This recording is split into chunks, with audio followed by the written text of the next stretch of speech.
छोटे से गांव विजोरे में एक गरीब महिला सुमित्रा अपने बेटे राजू के साथ रहती थी।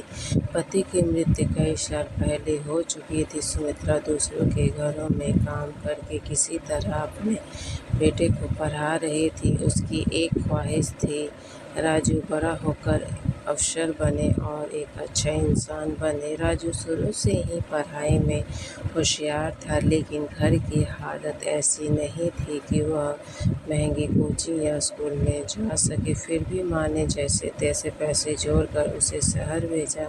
शहर में जाकर राजू ने बहुत मेहनत की। एक दिन उसका फ़ोन आया और कहता है, माँ मेरा चयन हो चुका है, अब मैं सरकारी अफसर बन चुका हूँ। सुमित्रा की आँखों में आंसू थे, खुशी के आंसू, लेकिन वो अब भी रोज़ वही टूटी चूल्हे पर खाना बनाया करती और फटे पुराने कपड़ों में मंदिर जाया करती। कुछ महीनों बाद राजू एक बड़ी गाड़ी में गांव आया, कोट पैंट पहने, साथ में कुछ दोस्त अफसर भी थे।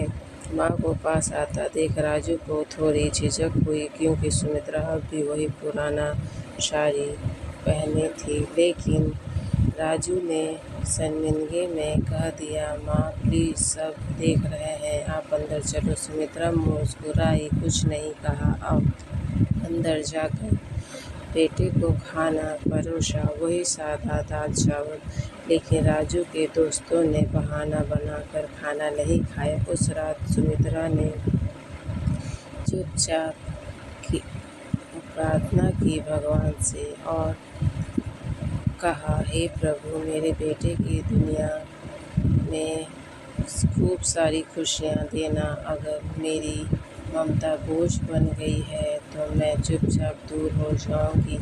अगली सुबह जब राजू उठा तो माँ वहाँ नहीं थी, बस एक चिट्ठी पड़ी थी, बेटा तू बहुत बड़ा आदमी बन गया है, अब तुझे मेरी ज़रूरत नहीं रही है, लेकिन याद रखना, तू चाहे जहाँ भी हो, मेरी दुआएं तुझसे पहले वहाँ पहुँचेगी। माँ कभी पीछे नहीं रहती, वो तो साये की तरह साथ चलती है, बस दिखती नहीं है।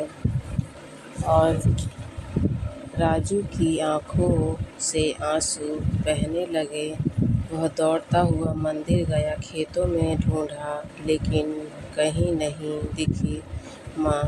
उस दिन उसे पहली बार एहसास हुआ कि माँ की ममता का कोई शब्द नहीं बांध सकता, नहीं कोई पद, पैसा या पहचान उसकी जगह ले सकता है।